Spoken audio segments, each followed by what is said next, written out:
Hello students, मैं आयुषी जैन अपना school official मेरे यूट्यूब चैनल पर आप सभी का स्वागत है। आज फिर से मैं आ गई हूँ क्लास 10 टेक्नोमेट्री एक्सरसाइज 8.2 में जो क्वेश्चन हमारा स्टार्ट था उसी को आगे बढ़ाने। ठीक है, तो आज का क्वेश्चन जो होने वाला है वो है हमारा क्वेश्चन नंबर 1 का ही फोर्थ वाला। देखिए फिर से वही आ जाएंगे, वैल्यूज दिमाग में रिमाइंड करो, वैल्यूज पुट करो और सॉल्व करने की कोशिश करो।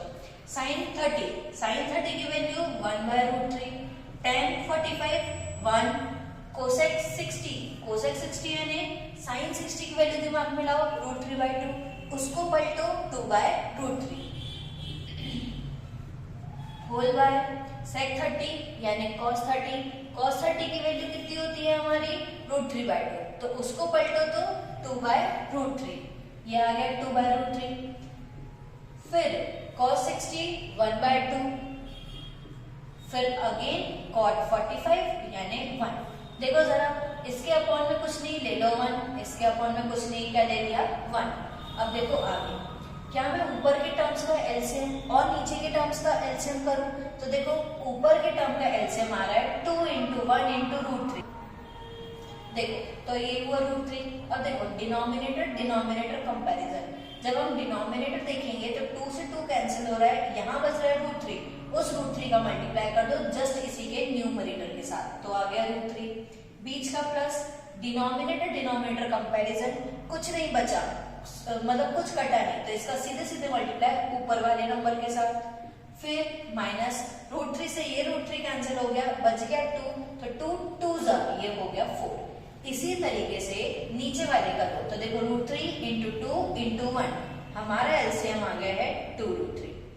डिनोमिनेटर में √3 कैंसिल, बचता है 2 का मल्टीप्लाई ऊपर वाले के साथ 2 2 4 प्लस 2 से ये 2 कैंसिल, बचा √3 का मल्टीप्लाई इसके ऊपर वाले से बचा √3 प्लस 1 का कंपैरिजन 2√3 से कुछ भी नहीं कट रहा है, यही बच रहा है, मल्टीप्लाई दिस बाय 1, इतना आया।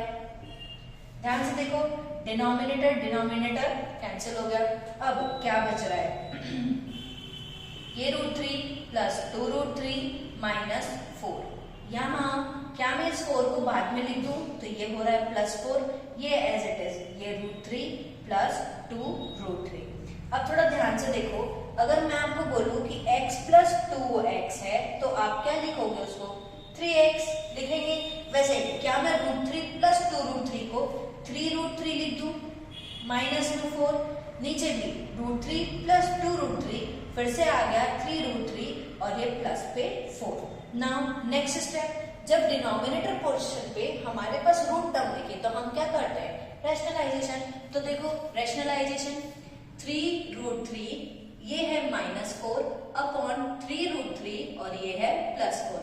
रैशनलाइजेशन में डिनोमिनेटर का मल्टीप्लाई न्यूमरेटर भी और डिनोमिनेटर भी विथ अपोजिट साइन, तो ये प्लस का ये माइनस, ये हुआ। अब देखो जरा, ये दोनों टर्म, यहाँ का न्यूमरेटर यहाँ का न्यूमरेटर बिल्कुल सेम है, तो क्या मैं इस पे 2 की पावर लगा लूं कुछ ऐसे?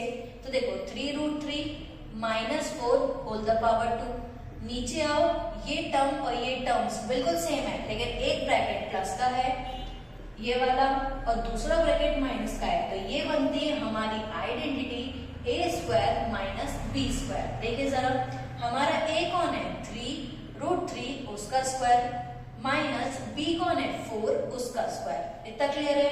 अब देखो जरा, यहाँ पर हमको क्या करना है, जितना पुराना पढ़ते हैं वो पूरा यूज होता है, यानी यहाँ मुझे दिख रहा है a - b का होल द स्क्वायर की आइडेंटिटी, यहाँ मैंने यूज किया a + b a - b की अपना आइडेंटिटी, जो ओपन होकर a² - b² बनाती है। देखो जरा आगे, अभी मैं इसको स्क्वायर पे एज इट इज रख रही हूँ, अगली स्टेप में इसको ओपन करेंगे। ये हो गया 3√3 -4, इसको सॉल्व करो। यहाँ पर ध्यान से देखो, 3√3 का स्क्वायर कैसे सॉल्व हो रहा है, 3 का स्क्वायर किया तो 9 हुआ, जरा √3 का स्क्वायर करो तो √3 का स्क्वायर यानी 3, सॉल्व करो आ गया 27। क्लियर है बिल्कुल? तो देखो ये 27 माइनस 4 का स्क्वायर 16। नाउ आगे बढ़े, ये अगेन स्क्वायर, ये 3√3 - 4, 27 में से 16 गए, कितना आएगा? बोलो जल्दी से, जल्दी बोलो, 11। ठीक है, तो ये देखिए जरा, मेरा आंसर इतना आ गया। अब क्या मैं इसको खोल लूं? अब तो ठीक है, अब कोई ऑप्शन ही नहीं बचा। चलो, a माइनस बी का whole the square, a minus B whole square is equals to a square minus 2ab plus b square. हमारा a 3√3 का whole the square minus twice अपना a अपना b और प्लस में b का square यानी 4 का स्क्वायर। ये थोड़ा ध्यान से देखें, अपॉन में 11। अभी ही तैयार किया 3√3 का स्क्वायर तो होता है 27 माइनस 2 3 6, 6 4 कितना 24 और √3 बिल्कुल एज इट इज, 4 का स्क्वायर 16 अपॉन 11। क्या 27 और 16 ऐड हो सकते हैं? बिल्कुल हाँ।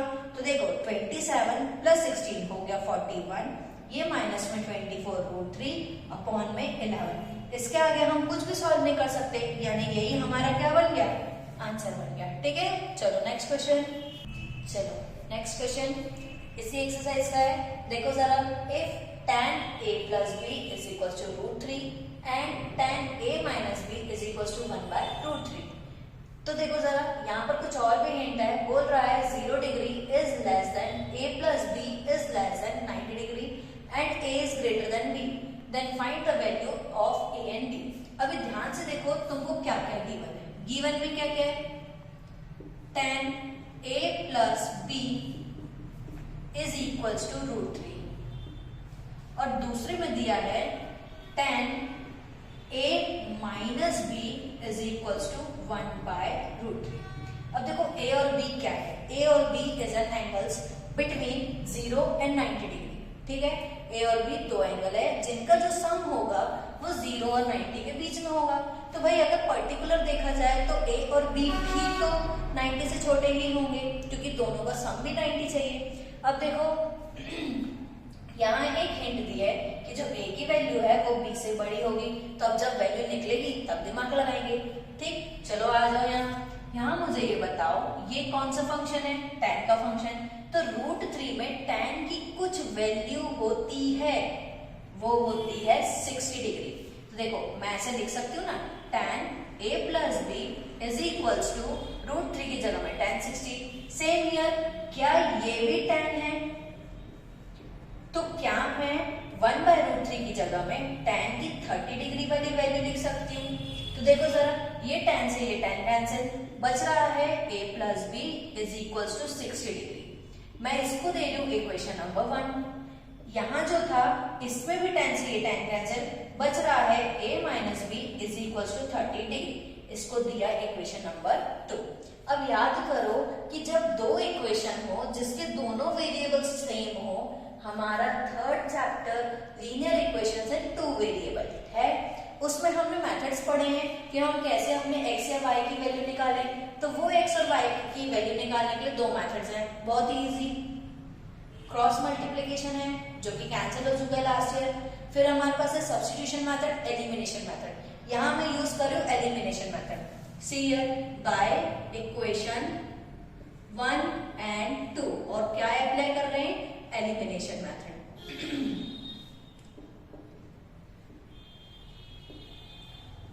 सी, फर्स्ट इक्वेशन लिख दिया मैंने, a plus b is equals to 60 degree. दूसरा equation a minus b is equals to 30 degree. Elimination method में हम क्या करते हैं, नीचे वाली जो इक्वेशन है उसमें जो भी साइन है हम जस्ट उसका अपोजिट करते हैं। देखो यहाँ कुछ नहीं तो माइनस का प्लस का माइनस, यहाँ माइनस का प्लस और ये माइनस, a से a गया, b प्लस b ये हो गया 2b, 60 से 30 गया, कितना बच रहा है? बोलो 30 डिग्री। तो क्या मैं ये 2 को ट्रांसफर करूं तो डिवाइड में आएगा और ये कैंसिलेशन होकर b की वैल्यू आ गई 15 डिग्री। आया, एक प्रॉब्लम सॉल्व हुई, यानी मुझे निकालना था a और b जिसमें b आ चुका। नाउ बैक टू इक्वेशन 1 और यू कैन टेक 2। मैं ले रही हूँ इक्वेशन नंबर 1। ठीक, इक्वेशन नंबर 1 क्या है? a plus b is equals to 60 degree है। मैं a की जगह कुछ नहीं है तो a ही रख रही हूँ, बी की जगह अब भी वैल्यू निकाला 15 degree is equal to 60 degree. 15 को ट्रांसफर करूंगी क्योंकि ये प्लस है तो जा रहा है माइनस में, तो ये देखो ये a is equal to 60 minus 15, how much it is 14 degree. आ गई मेरी a की वैल्यू। आया तो देखो स्टार्ट कहां से किया, इक्वेशन 1 से। इक्वेशन 1 में b की वैल्यू रखा और a की वैल्यू निकाल लिया। ध्यान से देखो हमारा आंसर आ चुका है, a की वैल्यू आ गई 45 डिग्री, b की वैल्यू आ गई 15 डिग्री। फिर से ध्यान दो, क्या दोनों का सम 90 से छोटा है? यस। क्या दोनों का सम 0 से बड़ा है? यस। a की वैल्यू जो है वो b की वैल्यू से देखो बड़ी है? यस। हमने पूरी कंडीशंस को फॉलो किया, a और b की वैल्यू निकाल चुके हैं। ठीक है, अब कल मिलेंगे अपने नेक्स्ट एक्सरसाइज के साथ। तो be prepare for the exercise number 8.1 and 8.2।